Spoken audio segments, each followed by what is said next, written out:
अस्सलाम वालेकुम व्यूअर्स। आज आपके साथ कुछ डिस्कशन करनी है, कुछ बातें बतानी है। ऐसी बातें बतानी है कि जिससे आपका घर जो है वो अमन का गहवारा और खुशी और हर तरह की अमन व शादमानी हो जाए, घर में सुकून हो जाए, आपके हर तरह की परेशानियां दूर हो जाएं। इंशाअल्लाह ताला अगर आप ये बातें सुनेंगे तो आपका घर क्या पूरा मुल्क जो है, जो चीज़ें जो लोग अमल करेंगे इंशाअल्लाह ताला वहाँ पे सुकून, राहत और हर तरह की वहाँ पे मोहब्बत और प्यार जो है वो बढ़ जाएगा। बातें ये बतानी है कि नबी पाक सल्लल्लाहु अलैहि वसल्लम जब मिराज पे अल्लाह ताला ने उन्हें आसमान पे बुलाया और जन्नत और दोज़ख जो है उसकी आप सल्लल्लाहु अलैहि वसल्लम को सैर करवाई गई। आप सल्लल्लाहु अलैहि वसल्लम दोज़ख की जब आपको सैर करवाई तो आपने वहाँ पे देखा कि औरतें बहुत ज़्यादा तादाद में हैं। तो ये वाक़या जो है जब आप सल्लल्लाहु अलैहि वसल्लम ने बयान किया तो सहाबा कराम रज़वानुल्लाहि अजमाइन उन्होंने आप सल्लल्लाहु अलैहि वसल्लम से दरियाफ़्त किया कि या रसूल सल्लल्लाहु अलैहि वसल्लम इसकी क्या वजूहात थी कि औरतें वहाँ पे ज़्यादा थीं। तो आप सल्लल्लाहु अलैहि वसल्लम ने जो फरमाया उसका मफ़हूम कुछ इस तरह के है कि दो बड़ी वजूहात थीं जिसकी वजह से औरतें दोज़ख में गई हैं। पहली बड़ी वजह ये है कि औरतें जो हैं वो लान तान बहुत करती हैं, मतलब दूसरों के कीड़े निकालना, मिलना कुछ भी नहीं है, बस अपने दिल की तसल्ली के लिए दूसरों को बुरा भला कहना, फ़लाँ औरत ये कर रही है, फ़लाँ ये हो रहा है, वहाँ पे वो हो रहा है, वो इस तरह की है, वो उस तरह की है, उनकी खामियां निकालना, उनको बुरा भला कहना, मतलब ये कि लान तान करना, दूसरों की कोताहियाँ देखना, तारीफ़ें नहीं, दूसरों की कोताहियाँ ही देखना। तो लान तान करने वाली औरतें जो थीं वो बहुत ज़्यादा थीं, जो लान तान करती थी, दूसरों को बुरा भला कहती थी। मतलब ये कि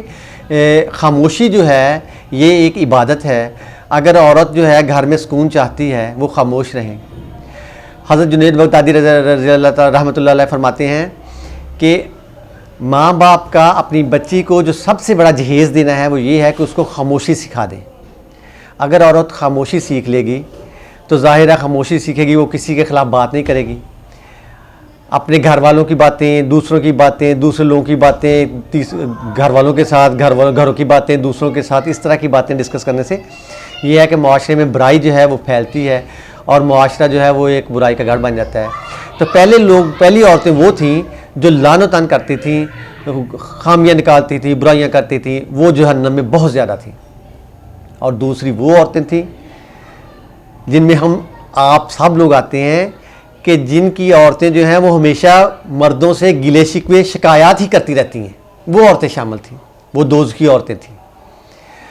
मतलब वो औरतें जो अपने शौहरों से हमेशा यही शिकायत करती रहती हैं, हाँ फलां की बीवी जो है वो उसको ये मिला हुआ है, वो इतना जेवर पहनती है, वो इतने अच्छे आराम से रहती है, उसका घर ये है, उसकी आमदनी ये है, वो ऐशो आराम की ज़िंदगी, और हमारे यहाँ पे ये है कि हम इस तरह रह रहे हैं, बड़ी मुश्किल है गुजारा, ये है। मतलब इस तरह की बातें औरतों से शिकायत करनी, औरतों ने अपने मर्दों से शिकायत करनी कि उन्हें बजाय ये कि अपने शौहरों की दी हुई जो सहूलियात हैं उस पर अल्लाह का शुक्र अदा करें, और शुक्र करने वाले को और सब्र करने वाले को अल्लाह ताला ज़्यादा देता है। इसके बिल्कुल ऑपोजिट सिर्फ़ ये कि नुक्ताचीनियाँ करना, खामियाँ निकालना कि मेरा शौहर जो है वो मुझे खुश नहीं रखता, उसने घर में ये किया हुआ, फ़लाँ किया हुआ, घर में ये चीज़ें हमारे नहीं हैं, लोगों के घरों में ये हैं, लोग बड़ी हाई स्टैंडर्ड की ज़िंदगी गुजार रहे हैं, हमारे पास ये नहीं है, ये नहीं है, इस तरह की बातें। अच्छा, दूसरी तरह की ये औरतें थी जो शामिल थी।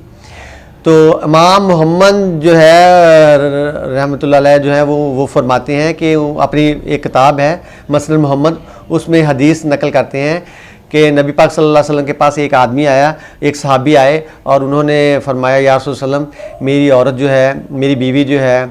वो उसकी ज़ुबान बहुत चलती है, मतलब ये कि बोलती बहुत है, हर बात पे मैं कोई बात कहता हूँ तो आगे से 4 बातें सुनाती है।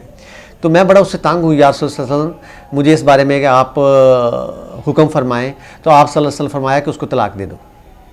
अब आप सल्लल्लाहु अलैहि वसल्लम ने, हालांकि तलाक जो है वो मतलब उसको अच्छा नहीं इस्लाम में समझा जाता, लेकिन आप सल्लल्लाहु अलैहि वसल्लम ने उसको तलाक का सिर्फ इसलिए हुक्म दिया कि वो औरत भी गलत बातें कहेगी तो जिससे उसके गुनाह बढ़ते रहेंगे और वो जहन्नम में चली जाएगी। आप सल्लल्लाहु अलैहि वसल्लम ने तो इस लिहाज से जो है ना उनको कहा कि उसको मतलब सेपरेशन हो जाए, तलाक दे दो। उसने आगे से कहा या रसूल सल्लम मुझसे मेरे 2 बच्चे भी हैं। तो फिर आप सल्लल्लाहु अलैहि वसल्लम फरमाया कि फिर आप सब्र करो, मतलब ये कहने का मतलब ये है कि औरत अगर ख़ामोश रहेगी, अपने शौहर के सवाल के जवाब में मज़ीद सवाल नहीं करेगी, या जितना वो पूछे वही बताएगी, या वालिदैन ने उसको तरबियत ही ये दी होगी कि हाँ भी जितनी बातें करनी है, जितनी बात पूछी जाए उतनी बतानी है, ये नहीं कि एक सवाल के बाद 4 बातें सुना देनी है और अपने शौहर को मतलब बात करने का मौका ही नहीं देना, तो ऐसी औरतें जो हैं वो जहन्नम का ज़्यादा मतलब जहन्नम में ईंधन बनेगी और जहन्नम का ईंधन बनेगी। इसलिए मेरी आप सब लोगों से, और अल्लाह ताला सबको हदायत दे, और सब की औरतें जो हैं उनको, और मुआशरे में अमन व सुकून के लिए एक घर को अमन और प्यार का गहवारा होना ज़रूरी है। और घर भी प्यार और मोहब्बत का गहवारा तब हो सकता है कि घर की औरत जो है जो घर में सुकून रखेगी, तो ज़ाहिर है, क्योंकि मर्द तो सुबह से शाम तक जो है बेचारा बाहर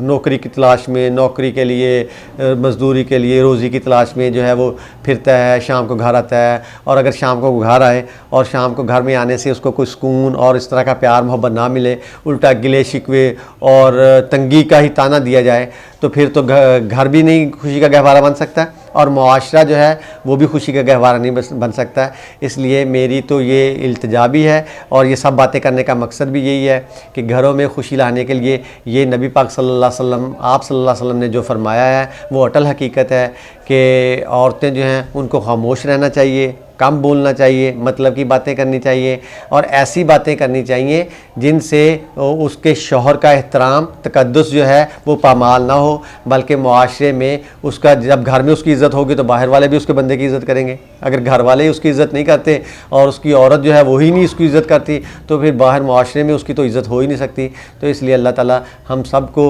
इन बातों पर अमल करने की और इन बुराइयों से बचने की तौफ़ीक़ अता फ़रमाए। अस्सलामु अलैकुम व रहमतुल्लाहि व बरकातहू।